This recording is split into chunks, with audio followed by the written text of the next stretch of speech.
Most people enjoy seeing prairie restoration take place. In the early 1800s, Illinois had over 20 million acres of prairie, which had established itself thousands of years ago after the last ice age ended.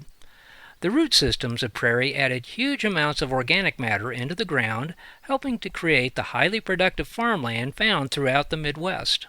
Prairie is a dryland plant system. Illinois had plenty of moisture to support trees throughout the state. Why did we have so much prairie then? Two reasons: a flat landscape and fire. Fire is a natural component of the prairie ecosystem. Without fire, natural succession kicks in, and the prairie is eventually replaced by woody shrubs and trees. Today there is less than 1/100% of original prairie in Illinois. Prairie restoration has brought back a few thousand acres, mostly in preserves and on Conservation Reserve Program lands.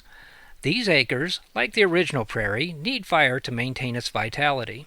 If you've ever seen a prairie fire, it's fascinating and scary at the same time.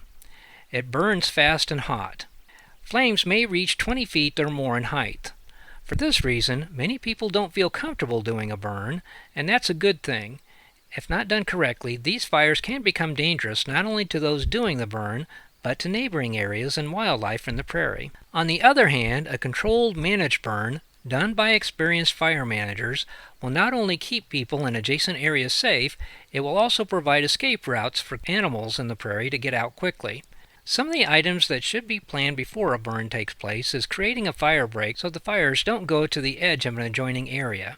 Another thing to do is to notify neighbors of when the burn will take place, as well as notifying the local fire department.